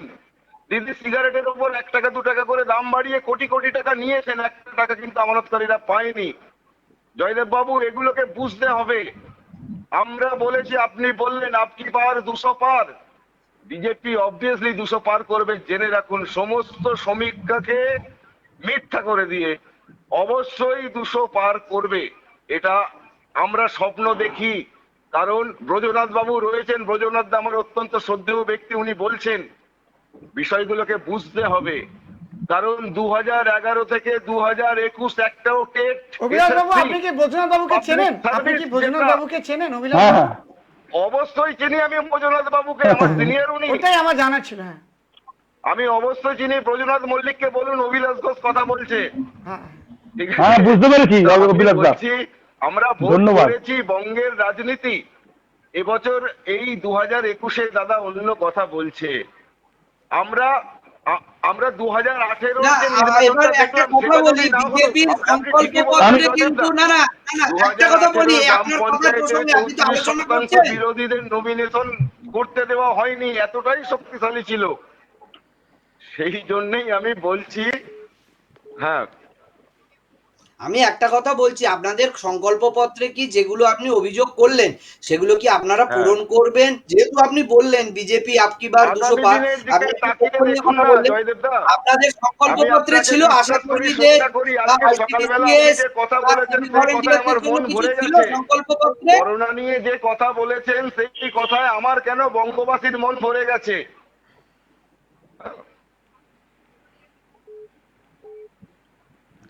হ্যাঁ অভিলাষ বাবু শুনতে পাচ্ছেন? কি বললেন আরেকবার রিপিট করবেন, কি বললেন আরেকবার রিপিট করবেন? না, আমি বলছি জয়দেব বাবু, আপনার সকালবেলা আজকে এতে যে কথাগুলো বলেছেন শুনে মন ভরে গেছে। কোভিডের জন্য যে কথাগুলো বলেছেন, আনন্দের কথা, মানবিক দিকের কথা, আপনার ডাক্তারবাবু একই কথা বলেছেন। আর কোনো কাদা ছোড়াছুড়ি নয়, আঙুল তোলাতুলি নয়। কেন্দ্র সরকারের দোষকে আমরা দেখবো না, রাজ্য সরকারের দোষকে আমরা দেখবো না।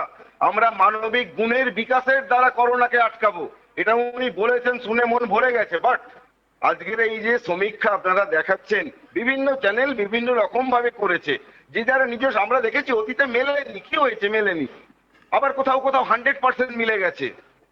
সবকিছু ঠিক আছে, কিন্তু একটাই আমাদের বিশ্বাস। আমি আমি আজকে তারপরে আর কি সন্ধ্যাবেলা মানে আপনার হয়? চ্যানেলে ছিলাম জিনার সঙ্গে, জিনা আমাকে প্রশ্ন করেছিল, আমি বলেছিলাম ম্যাডাম আপকি বার 200 পার, আমরা বিশ্বাস নিয়ে আছি 200 পার করবো। অবশ্যই, এটা আমাদের ধন্যবাদ। ধৈর্য, আপনার নেতৃত্বের বিশ্বাস- বিশ্বাস। অভিলাষবাবু, আমরা এবার 42 চিনতে পারলাম। 42 বলিনি অভিলাষবাবু দীপঙ্কর দা। নমস্কার। আমরা বিরোধী শূন্য অভিলাষবাবু রাজনীতির নমস্কার, কথা এবার বলিনি। চিনতে পেরেছি। আমরা যেটা এতক্ষণ চিনতে পারবো, পারিনি যেটা অভিলাষবাবু। assumption আমাদের, যেটা স্বপ্ন খুব খুশি জয়দেব বাবু খুব খুশি হয়েছে চিনতে পেরে। জয়দেব বাবু কিন্তু খুব খুশি আমি চিনতে পেরে। চিনতে পারিনি। জিনিয়া আমি ম্যাডামের একটু নাম্বারটা বলি। চিনতে পারলাম অভিলাষবাবু। এটুকু আমার বিশ্বাস থেকে আমি নমস্কার। বলেছি। আর বঙ্গে তো ভাইরাসটাকে স্প্রেড করে দিলেন। আপনার হাসিটাকে হ্যাঁ, ইত্তেফাকদা ধরে রাখবেন। আপনার হাসিটা আগামী 2রা মের পর সবুজ থেকে গেরুয়া হবে, এটা আমার বিশ্বাস। আপনার ওই সুন্দর হাসিটা ভালো, গেরুয়া হবে, অন্ধবিশ্বাসটা ভালো না। এটা আমার বিশ্বাস। অভিলাষ বাবু, অন্ধবিশ্বাসে হ্যাঁ। চশমাটা লাগাবেন না শুধু, প্লিজ আপনাকে রিকোয়েস্ট করবো। আপনি বিশ্বাসটা রাখুন, আমি একটু বলি। অন্ধবিশ্বাসটা রাখবেন না, অন্ধবিশ্বাসটা রাখবেন না। ধন্যবাদ অভিলাষ বাবু আমাদের সাথে যুক্ত হয়ে আমাদের বৈদ্যনাথ সাথে দাকেও বলছি। মত শেয়ার করার জন্য। আমাদের অনুষ্ঠান দেখতে থাকুন, আমরা আবারও আসবো। এবং আমাদের কলার বন্ধুদের আমরা অনুরোধ করব, যারা আমাদের সাথে কথা বলতে চান স্ক্রিনে দেওয়া নাম্বারে অবশ্যই ফোন করুন, আমাদের সাথে আপনার মতামত শেয়ার করতে চান পারেন। হ্যাঁ, ব্রজনাথ বাবুর কাছে এবার সরাসরি যাব। তার আগে ব্রজনাথ বাবুকে আমি জিজ্ঞাসা করব যে ইস্যুগুলো নিয়ে আপনারা গেছিলেন মানুষের কাছে, যেভাবে এই বছরে বিশেষ করে 2021-এ বিধানসভা ইলেকশনকে কেন্দ্র করে যে কেন্দ্রীয় নেতৃত্বরা যেভাবে ঝাঁপিয়ে পড়েছিল, তার একটা ফল আমরা এখানে দেখতে পাচ্ছি। বিজেপি যেখানে শূন্য ছিল সেখান থেকে বিজেপি কোনো চ্যানেলই অস্বীকার করতে পারছে না যে বিজেপি মোটামুটি 100 এবং তার উপরে মোটামুটি সিট নিয়ে আসবে। এটা একটা প্লাস পয়েন্ট আপনাদের কাছে। কিন্তু বিষয়টা হচ্ছে যে ইস্যুগুলো নিয়ে আপনারা মানুষের কাছে পৌঁছেছিলেন, এখানে মানুষ কি আপনাদের ইস্যুগুলো ধরতে পেরেছে? বা আপনাদের কি মনে হয় যে যে সংখ্যা ভোটাভুটি হয়েছে, মানে পুরো ভোট তো সব জায়গায় হয়নি, কারণ আমরা দেখেছি ষষ্ঠ দফায় ভোটের সংখ্যা খুব কম ছিল, অষ্টম দফায় সেরকম ভোট হয়নি, যেটা আগামী ষষ্ঠ দফা অব্দি ভোট হয়েছিল। তাহলে এখানে কি যে ভোটারগুলো আপনাদের ক্ষেত্রে ভোট দিতে চাইতো তারা হয়তো কোনো সময় ভোট দিতে পারলো না, তার ফলটা হচ্ছে আজকে আপনাদের যে এক্সপেকটেশন ছিল সেটা হয়তো কোনো সময় ঠিক ছিল, কিন্তু এই যে ভোট না দেওয়ার ফলে এক্সপেকটেশনটা কমে গিয়ে এই জায়গায় এসে পৌঁছলো। কি বলবেন বৈজনাথ বাবু? না, আমি একটু বলি। ওই যে অভিলাষটা যে কথাগুলো বললো না, এটা একদম বাস্তব সত্য কথা। ওই কথাগুলোই আমি বলতে যাচ্ছিলাম। যেহেতু কলার, না না যাই হোক, মেবি না ওই কলার ওইভাবে বললেন তাই। মানে জয়দেব বাবু যে কথাটা বলছেন, জয়দেব বাবু তার ব্যক্তিগত আসপেক্টে, ব্যক্তিগত পারসেপশনে ওনার মতন করে উনি হয়তো বলেছেন, কিন্তু এই ঘটনা সত্যি ঘটনা। এই 21-এর ভোটটা দেখবেন অনেক কিছু মিরাকেল হয়ে যাবে, অনেক কিছু সমীক্ষার অদল বদল ঘটে যাবে। আপনারা বিহার নির্বাচন দেখেছেন, বিহার নির্বাচনে যেমন কোন রকম পর্যালোচনা মেলেনি। আজকে 2019 সালে এই স্কুটিনিও মেলেনি। বলেছিলেন বিজেপিকে 10টা থেকে 11টা সিট পাবেন, সেখানে আমরা ছাপিয়ে চলে গেছিলাম 18টা। আমাদের কেন্দ্রীয় নেতৃত্ব বলেছিল 22টা, আমরা 18টা গেইন করেছিলাম। আমি আপনাকে বলছি, এটা আমরা যারা দীর্ঘদিন ধরে বিজেপিটা করছি এবং হোমওয়ার্ক তৈরি করেছি, যারা গ্রাউন্ড লেভেলে রাজনীতি করি আমরা। আজকে কনফিডেন্ট আমাদের এই কারণেই যে আমরা যে ইস্যুগুলো নিয়ে গেছি, 2014 সালে নরেন্দ্র মোদী ভারতবর্ষের প্রধানমন্ত্রী হবার পর তার নির্বাচনী ইস্তেহারে যা যা বলেছিলেন তা তিনি অক্ষরে অক্ষরে পালন করেছেন। এই যে মানুষের কাছে আস্থা ভাজন, তারই ইস্তেহারের ফলস্বরূপ পশ্চিমবঙ্গের আমরা এইভাবে মানুষকে বোঝাতে পেরেছি। আপনারা জানেন কিনা জানি না, আমাদের জ্ঞাতার্থে বলে দিই, আমরা যখন নির্বাচনী ইস্তেহার তৈরি করেছিলাম, আমরা সাধারণ মানুষের বুথ ভিত্তিক ওপিনিয়ন নিয়ে নির্বাচনী ইস্তেহার করেছিলাম যে সাধারণ মানুষের অভিমত কোথায়। আজকে মানুষের উত্তর দেবে। পার্শ্ব শিক্ষকরা রাস্তায় বসে অবরোধ করছে, পচা পুকুরে ঠান্ডার জলে ঝাম মারছে। আজকে আপনারা দেখেছেন যে আজকে আয়ুষ্মান মতন কার্ডকে এখানে চালু করতে দেওয়া হয়নি, কৃষক জননিধি প্রকল্পের টাকা পায়নি, মানুষ এর প্রতিবাদ করবে। আরেকটা কথা বলি, 2021-এর ভোটটা দেখবেন অনেক সাইলেন্ট কিলার হয়ে যাবে। আপনারা যেগুলো প্রেডিকশন করছেন ওই প্রেডিকশন মিলবে না। দেখবেন তৃণমূলের ক্যাম্পে বসে থাকবে, তৃণমূলের ব্যাচ পরে ঘুরবে, বিজেপিকে ভোট দেবে। সিপিএম এর ক্যাম্পে বসবে, সিপিএম এর টিফিন খাবে, সিপিএম এর পোলিংয়ে বুথে বুথে ঢুকবে, বিজেপিকে ভোট দেবে। এই পারসেপশনটা আপনাদের এই স্কুটিনিতে আসবে না। অতএব আমাদের কাছে এইটাই আত্মবিশ্বাস যে আগামী দিনে 2021-এর যে জয়টা, এটা হচ্ছে পরিবর্তনের জয় হবে, প্রত্যাবর্তনের জয় নয়। আগামী দিনে মানুষ দেখছে যে একটা নতুন পরিবর্তন হোক। 2011 সালে যে পরিবর্তন হয়েছিল ওটা আসল পরিবর্তন নয়, 2021-এই হবে আসল পরিবর্তন এবং ডবল ইঞ্জিনের সরকার। এবং মানুষের কাছে এই ট্রাস্ট আমরা করতে পেরেছি। ওই যে আজকে তৃণমূল বারবার একটা কথা বলছে না, যে কি অনেকে অনেক রকম টার্মস বলছে, কি ডেলি প্যাসেঞ্জার, দিল্লি থেকে লোক এনেছে। একটা ছোট্ট ঘটনা বলে আমি এটা উপমা বলে আমি শেষ করব। ধরুন একটা সারা বাংলা আবৃত্তি প্রতিযোগিতা হচ্ছে, কি সারা বাংলা নাটক প্রতিযোগিতা হচ্ছে, তাহলে তার সারা বাংলার মানে কি হয়? বিভিন্ন জেলা থেকে প্রতিনিধি আসবে। এখন ধরুন সবই যদি জোরের থেকে আসে, সবই যদি সাকরাইল থেকে আসে, সবই যদি ডোমজুর থেকে আসে, তাহলে সারা বাংলার নাম কোথায়? তৃণমূল অল ইন্ডিয়া পার্টি বলে, তার পরিধি কোথায়? আমাদের কি সেটা অপরাধ? বিজেপি সর্বভারতীয় পার্টি, বিজেপির কাছে কি ডেডিকেট যে পশ্চিমবঙ্গে নির্বাচনী প্রচার করতে আসবে না, পশ্চিমবঙ্গে নির্বাচনের জন্য কথা বলতে আসবে না? তৃণমূল তাহলে ত্রিপুরার নির্বাচনে কি করতে গেছিল? ত্রিপুরা তাহলে মণিপুরে কি করতে গেছিল? আজকে তারা সেখান থেকে ব্যর্থ হয়েছে, কোথাও জায়গা পায়নি, শুধু পশ্চিমবঙ্গের আঞ্চলিক দল হিসেবে পরিগণিত হয়ে আছে। অতএব শুধু কাউকে সমালোচনা করলে সমালোচিত হয় না, কাউকে সমালোচনা, ওইটাই তো বলছি। ওই যে জয়দেব বাবু বললেন, ওই যে বললেন জয়দেব বাবু 2 থেকে 100টা 20, দেখবেন 2 থেকে 200 হবে, 2-এর পাশে 2 শূন্য বসবে, 2-এর পাশে 2 শূন্য বসবে। একটু ধৈর্য ধরুন, একটু ধৈর্য ধরুন, আগামী 2 তারিখের পর একটু ধৈর্য ধরুন। পশ্চিম বাংলায় এই মেরিট আপনিও পাবেন, আপনিও পাবেন।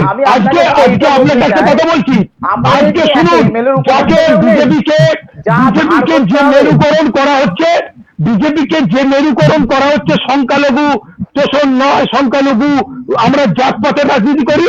আজকে আপনাকে দায়িত্ব নিয়ে বলছি, এই সংখ্যালঘুরাই সবচেয়ে বেশি উপকৃত হবে 2021-এ পশ্চিমবঙ্গে বিজেপি ক্ষমতা আসার পর, এবং সংখ্যালঘুরাই সবচেয়ে জেলার হবে 2021-এর বিধানসভার পর।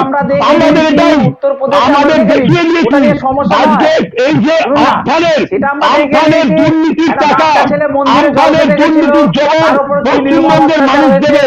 আমরা দেখে নিই, আমফানের দুর্নীতির জবাব পশ্চিমবঙ্গের মানুষ দেবে। ওই করোনা নিয়ে দুর্নীতির জবাব পশ্চিমবঙ্গের মানুষ দেবে। ওই পশ্চিমবঙ্গের ধৈর্য ধরুন, ধৈর্য ধরুন। ওই যে আজকে জননিধি, শুনুন, ওই যে জননিধি প্রকল্পের টাকা, শুনুন, আজকে ওই যে 500 টাকা করে ব্যাংকে ঢুকেছে, সেটা কোন একটা সম্প্রদায় ঢোকেনি, সবাই পেয়েছে। ওই যে 500 টাকা করে ব্যাংকে ঢুকেছে না, সেটা সবাই পেয়েছে। আরে ওগুলো আপনাদের মিথ কথা, ওগুলো জিনিস বন্ধ করুন। পশ্চিমবঙ্গের 10 বছরের উন্নয়ন, মানুষ ক্লান্ত, মানুষ ক্লান্ত হয়ে গেছে, মানুষ বুঝতে শিখে গেছে। আপনি ধৈর্য ধরুন, আপনি ধৈর্য ধরুন। আমি অন্য প্রসঙ্গে কথা বলতে চাইবো না। আমি দীপঙ্কর বাবুকে সম্মান দিয়ে বলছি, অন্য প্রসঙ্গে কথা বলবো না। আপনি আমাকে যতই ইন্টারাপ্ট করুন, যতই আমাকে আমি অন্য প্রসঙ্গে কথা বলবো না, অন্য প্রসঙ্গে কথা বলবো না, অন্য টপিক দিন, অন্য টপিক দিন কথা বলবো। আপনাদের এটাই অভ্যেস, আপনাদের প্রশ্ন, আপনাদের এটাই অভ্যাস, আপনাদের এটাই অভ্যাস, যে প্রশ্ন করবেন সেই উত্তর। আপনাদের এটাই অভ্যাস, দিদিকে এক প্রশ্ন করলে আরেক উত্তর দেয়।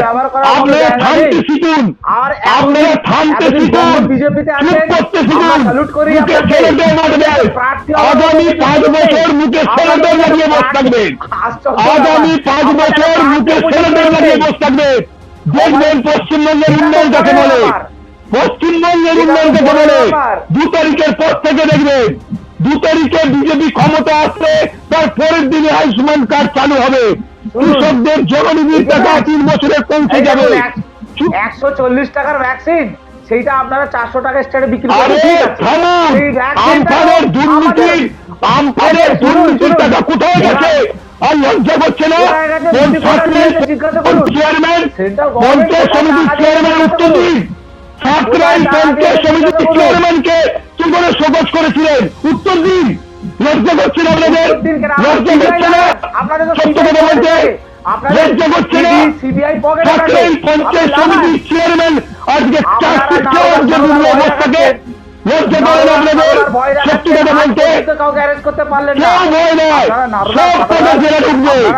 আগামী 2 তারিখের পর ওই ভাইপো আগে জেলে ঢুকবে, আগামী 2 তারিখের পর ওই ভাইপো জেলে ঢুকবে। শুনে রাখুন, ওই লালা, ওই বিনয় মিশ্র, তার সঙ্গে অভিষেক বন্দ্যোপাধ্যায় জেলে ঢুকবে আগামী 2 তারিখের পর। ওয়েট করুন, সময় করুন। 2 তারিখের পর ওই অভিষেক ব্যানার্জি জেলে ঢুকবে। আপনার কৃষি হেঁটে পদত্যাগ দিতে যাবে। আরে আপনি শুনুন, কিচ্ছু হবে না।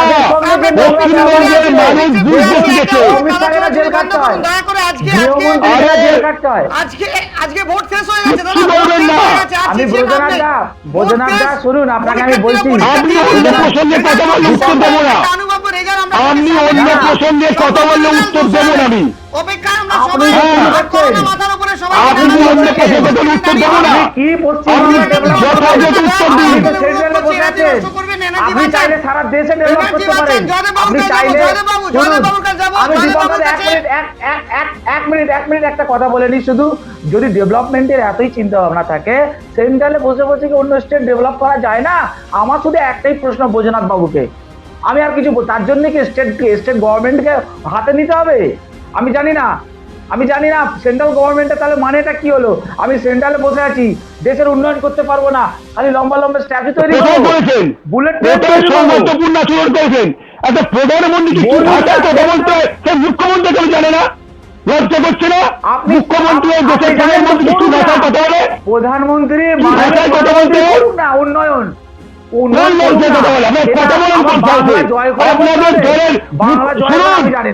মুখ্যমন্ত্রীকে শিখতে বলুন।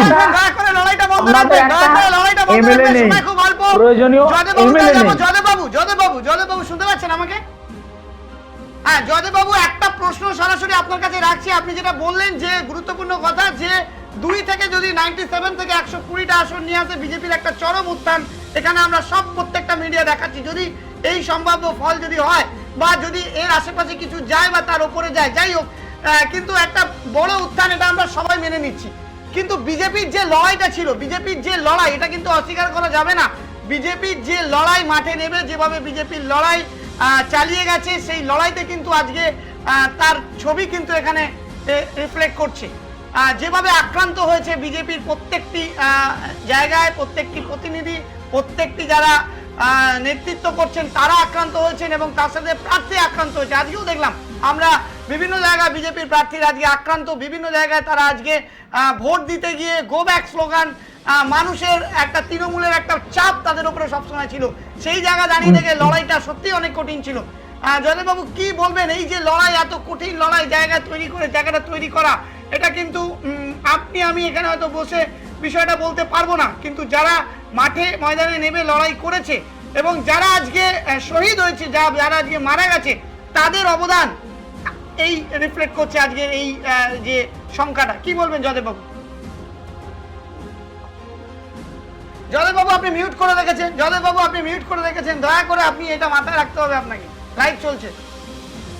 আপনাকে আমি তো প্রথমেই না, আসলে কি হয় এখানে তো যে সাউন্ড আসে ওটা আবার রিব্যাক করে, তো আপনাদের ওখান থেকেই আমাকে নির্দেশ দেওয়া হয় যে আমাদের এখানকার সাউন্ডটা আবার আপনাদের ওখান থেকে লাইভ হয়ে যায়, মানে ওখানে চলে যায়, সেই জন্য আমাকে করতে হয়। কারণ আমি তো ইয়ারফোন ইউজ করি না, ইয়ারফোন ইউজ করলে বাউন্স করে না, তো সেক্ষেত্রে ইয়ারফোন ইউজ না করায় কি হয় এখানকার ভয়েসটা আবার আপনাদের ওখানে রিবাউন্স করে, সেই জন্যই করা। বলুন। আচ্ছা, হ্যাঁ, যেটা ঘটনা সেটা হচ্ছে যে আমি তো প্রথমেই বললাম যে পশ্চিমবঙ্গের ইতিহাসে এটা অভাবনীয়। একটা দল আগের বিধানসভা নির্বাচনে 2টো আসন পায়, সেখান থেকে পরবর্তী 5 বছরে পরবর্তী বিধানসভা নির্বাচনে যদি 100 বা 100-র কাছাকাছিও যায়, এটাও পশ্চিমবঙ্গের ইতিহাসে নেই যে কোনো দল 2টো আসন নিয়ে 5 বছরের ব্যবধানে 100 বা তার বেশি আসন নিয়ে জয়লাভ করে আসছে।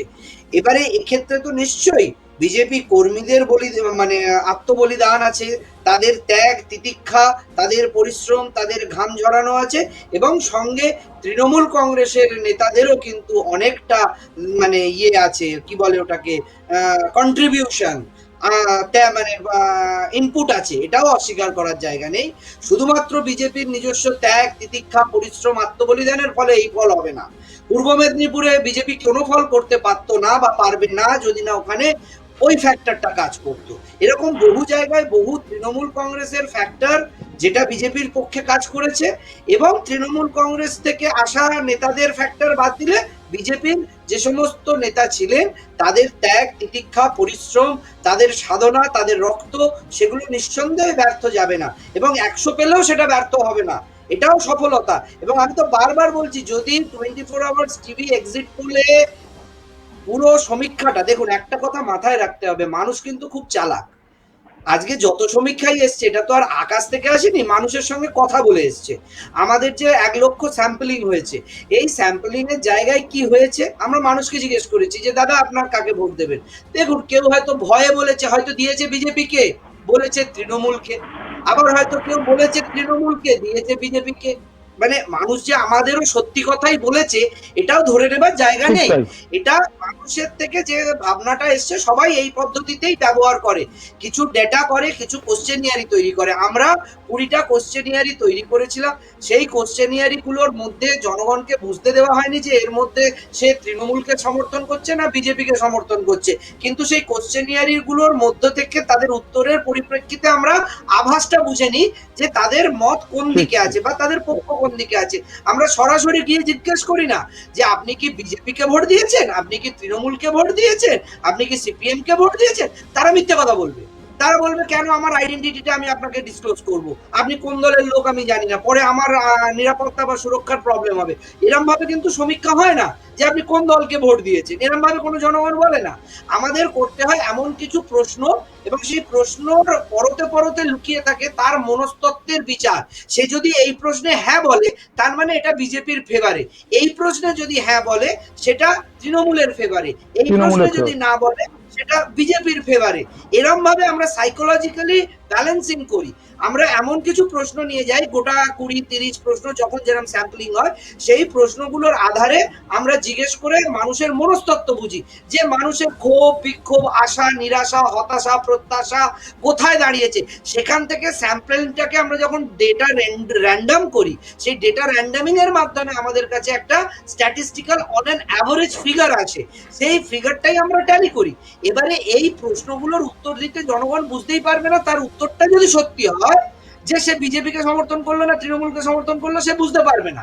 কিন্তু ঘটনা হয় যে জনগণও কিন্তু, যেমন আমাদের টেলিকলার ফোন করলে আমরা উল্টো পাল্টা বলি, ও জিজ্ঞেস করছো ঠিক আছে, নাটাকে হ্যাঁ হ্যাঁটাকে না বলে দিলাম, যেটা আপনি হ্যাঁ বলার সেটাকে না বলে দিলেন। তো আমরা যখন ডেটা স্যাম্পলিং করছি, আমরা যে প্রশ্নটার উত্তর জিজ্ঞেস করেছি সেটা হয়তো মনে মনে বিশ্বাস করে না, আমাকে হয়তো বলে দিল হ্যাঁ, তাহলে আমি যখন ওইটা হ্যাঁ নিয়ে স্যাম্পলিং করলাম আমার কাছে ডেটা ফল করবে, এবং সেই সময় যখন সিনক্রোনাইজ করি আমরা অ্যানালিটিক্যাল মেথডে, এই স্ট্যাটিস্টিক্যাল মেথোডোলজি গুলো যখন আমরা ইউজ করব তখন সেই এটা ব্যর্থ হবে। এটা জনবাবু, এটার আমাদের জন্যই সময় আমরা একেবারে শেষ, তাই আমরা এখানে আপনাকে থামাবো। যেতে যেতে একটাই কথা আমি আশা করি আপনাদের- বোঝাতে পেরেছি যে আমাদের অনেকটাই- এই এই এই অনেকটাই আশা করি পরিসংখ্যানটাকে আমরা বোঝাতে পেরেছি। আমাদের দর্শকদের আশা করবো আমি জয়দেবদার কথা একটা কথা বলবো, শুধু একটাই কথা বলবো জয়দেবদার বলুন, কথাতে। বলুন। যে জয়দেব বাবু যেটা হচ্ছে আমাদের দেশের মানুষ এতটা মানে ভীতু বা সচেতন হয়ে গেছে, দুটোই বলতে পারবো। কারণ মিডিয়া মানেই লোক জানে এ বিকৃত মিডিয়া, মানে এরকম একটা ব্যাপার ঘটে আছে, তার জন্য মিডিয়ার সামনে বলতেও ভয় পায়। না, আমি আপনাকে বলছি না, মানে তাদের পরিচয় গোপন রাখে। এখানে না, কোনো একটা কোনো কিছু জিজ্ঞাসা করলে সময় মানুষ খুব অল্প, আপনি মানুষ যেটা এমন বলতে একটা চাইছেন আপনি আতঙ্কিত, পয়েন্টে কথা বলুন, টু দি পয়েন্টে কথা বলুন। বলুন। হ্যাঁ, যেটা মানুষ একটা এমন একটা আতঙ্কে আছে, কেউ কিছু জিজ্ঞাসা করলে সামনে থেকে তখনই না সে একটা আতঙ্কের মধ্যে পড়ে যাবে, বাবারে এর মধ্যে কিছু নেই তো। কারণ যে ধরনের একটা এমপিআর নিয়ে একটা পাড়া বাড়ি বাড়ি একটা চলছিল না, সেই আতঙ্ক মানুষ কিন্তু এখনো ভুগছে। আর এত সহজে মানুষ মানে কেন ভালো দিকটা দেখে ভুগছেন? নেবে, কেন বিজেপি কিসের সরকার আতঙ্ক? ভোজনাথ বাবু, সেটা হতে কিসের পারে না। আতঙ্ক? ভোজনাথ বাবু, আপনারা আতঙ্কগুলো ছড়ান, আপনারাই আতঙ্ক ছড়ান, বোঝারাম বাবু, আপনারাই আতঙ্ক ছড়িয়েছেন। হবে না, আতঙ্ক আপনি কেন এত নয়, serious হয়ে যাচ্ছেন। আতঙ্ক আপনারা ছড়ান, serious হয়ে আপনারা যাচ্ছেন। তৈরি করেছেন। serious হয়ে শুনুন, মাথায় হেজাবে টিভি করে মুসলিম জগতি দেখানো যায় না, আল্লাহ আকবর করে খোতা হাফেজ করে মুসলিম জগতি হওয়া যায় না, এটা ভেতর শুনুন, থেকে এই আসতে দেশটা হয়। সব এই ধর্ম নিয়ে মোদিজি, চলা। শুনুন, এটা- মোদিজির এটা সামনে নরেন্দ্র মোদিও বলেছেন। সবকা সাথ সবকা আমাদের বিকাশ নরেন্দ্র- সবকা বিশ্বাস। শুনুন, মোদিজির সবটা কথা দেখা শুনুন, হসপিটালে দেখা সবকা গেছে, সাথ সবকা হসপিটালে বিকাশ দেখা সবকা গেছে, বিশ্বাস। বেড নেই। না, আর শ্মশানেও দেখা এটা গেছে, ভুল কথা। শ্মশানে সব এই মানে dead সারাদিন body দাও পেট হচ্ছে না। ভরে খেয়ে আপনি কি আর বলতে চাচ্ছেন? ইফতার পার্টি করে সব ভালোবাসা দেখানো যায় না, শুধু ওরা একটা অমিত সম্প্রদায়কে শাহ তোষণ করে আপনি একটা তাদেরকে- ভোটে যেতে যায় না। তাদেরকে নিয়ে ইমাম ভাতা দেবো, করেছেন না? পুলিশ ভাতা দেবো ওই- না। ওই কি- কি শুনুন, অধিকারী? আজকে আপনাদের কি- এগুলো কি সারদা নামের এইগুলো অধিকারী? পশ্চিমবঙ্গে সেই অধিকারী বাবু, পশ্চিমবঙ্গের টুপি মাথায় সংস্কৃতি দিয়ে, শেষে ও ইফতারি পার্টি। পশ্চিমবঙ্গে আপনি ভাববেন না, আমরা ভারতীয় আপনি ভাববেন মুসলিমকে না, চাই, আপনাদের ওই কোনো নারদা পাকিস্তানি কেলেঙ্কারি। মুসলিমকে চাই না। আমরা ভারতীয় মুসলিমের আমরা- পক্ষে, আমরা- কোনো আমরা- পাকিস্তানি আমরা- মুসলিমের পক্ষে নয়। আমার এখন মনে হচ্ছে আপনাদের সঙ্গে আমরা ভারতীয় মুসলিমের পক্ষে, কোনো পাকিস্তানি নয়। আপনাদের সঙ্গে আপনারা বিচার করুন, বাংলাদেশ থাকবেন না পাকিস্তান থাকবেন। আপনাদের সঙ্গে পাকিস্তানি আপনারা সম্পর্ক পাকিস্তান থাকবেন না বাংলাদেশ থাকবেন। কারণ জন্মদিনে কেক কাটতে নরেন্দ্র আমরা মোদী গেছিল, চাই না। নরেন্দ্র মোদী গেছিল, নরেন্দ্র মোদী গেছিল কেক কাটতে, নরেন্দ্র মোদী কোটি টাকার জামা পরে, 500 কোটি টাকার জামা পরে নরেন্দ্র মোদী গেছিল, আমরা এটাকে শেষ কেক করার মতো জন্মদিনের পার্টিতে জন্মদিনের পার্টিতে জন্মদিনের পার্টিতে লক্ষাধিক টাকার জামা পরে নরেন্দ্র মোদী গেছিলেন, নরেন্দ্র মোদী গেছিলেন, মমতা বন্দ্যোপাধ্যায় যায়নি, মমতা বন্দ্যোপাধ্যায় যায়নি। আপনাদেরকে দেখিয়ে দেয়, সবাইকে অনেক অনেক আপনি ধন্যবাদ। জানেন না। আমরা বজরঙ্গবাবু, জয়দেববাবু অনেক অনেক ধন্যবাদ। আপনি আমরা- শুনুন, সম্প্রদায়কে কর্মসূচি আজকে শেষ হয়ে গেছে। আমরা পশ্চিমবঙ্গ সবার জন্য একটা 130 আপনি কোটি বললেন মানুষের এখানে ভারতবর্ষ। বাংলাদেশে পাঠিয়ে দেওয়া যেত, কেক খাওয়া এত আপনারা পছন্দ তো বাংলাদেশ চলে বাংলাদেশে যান পাঠিয়ে দেওয়া যেত। এবং বাংলা- হ্যাঁ, 24 আওয়ার্স টিভির এক্সিট পোল অনুযায়ী আমরা বিজেপিকে 97 থেকে 120টা আসন আমরা দিচ্ছি, তৃণমূলকে 145 থেকে 165টা আসন আমরা দিচ্ছি, লেফটকে 50 থেকে 80। যে ফিগারটা আপনারা দেখছেন, এই ফিগারটা আমরা অন্যান্য যে কোনো যারা মিডিয়া রয়েছে তাদের চাইতে আমরা এটাকে এগিয়ে রেখেছি, কারণ আমাদের সমীক্ষা অনুযায়ী এই ফিগারটা একটা ম্যাজিক ফিগার হিসেবে কাজ করবে এবং মানুষের যে ঢল, যারা অ্যান্টি বিজেপি এবং অ্যান্টি তৃণমূল ছিল, তাদের ভোটগুলো লেফটের কাছে আসবে এবং এই ফিগারটা তৈরি হবে। আমরা এটা একটা সম্ভাব্য ফল হিসেবে দেখাচ্ছি। আগামী দিনের ফলাফল 2 তারিখে সম্ভাব্য রেজাল্ট আমরা পাবো। অন্যান্য চ্যানেল কি দেখাচ্ছে সেটাও একবার দেখাবো। দেখুন, CNN নিউজ 18 এর এক্সিট পোল অনুযায়ী বিজেপিকে তারা 162 থেকে 185টা সিট দিচ্ছে, লেফটকে 3 থেকে 9খানা সিট দিচ্ছে এবং তৃণমূল কংগ্রেস যারা শাসক দল ছিলেন 10 বছর, তাদেরকে 104 থেকে 121খানা সিট দিচ্ছে, অন্যান্যরা 0। CNN নিউজ 18 এক্সিট পোল 292টা সিটের মধ্যে তারা এইভাবে সিটকে ভাগ করছে। দেখুন এবার অন্য মিডিয়া কি দেখাচ্ছে। India TV exit poll India TV 292টা সিটের মধ্যে বিজেপিকে সরাসরি তারা 173 থেকে 192 খানা সিট তারা দিয়ে দিচ্ছে, তৃণমূলকে 64 থেকে 88টা সিট, কংগ্রেসকে 7 থেকে 12 খানা সিট এবং আদার্সকে শূন্য হিসাবে তারা রেখেছে। ইন্ডিয়া টুডের এক্সিট পোল আপনাদের দেখালাম, আপনারা দেখুন আরো যেসব মিডিয়া রয়েছে, এবিপি নিউজের এক্সিট পোল অনুযায়ী 292টা সিটের মধ্যে তৃণমূল পাচ্ছে 152 থেকে 164টা সিট, বিজেপি পাচ্ছে এখানে অনেকটা কমে গিয়ে 109 থেকে 121 খানা সিট, কংগ্রেস এখানে 14 থেকে 25 খানা সিট পাচ্ছে, অন্যান্যরা শূন্য সিট রাখছে। দেখুন আরো অন্য মিডিয়া যারা রয়েছে, TV nine India exit poll 292টা সিটের মধ্যে বিজেপিকে 125 থেকে 135টা আসন দিচ্ছে তারা, তৃণমূলকে 142 থেকে 152 খানা আসন, লেফটকে 16 থেকে 20টা আসন এবং অন্যান্যদের শূন্য আসনে তারা রেখেছে।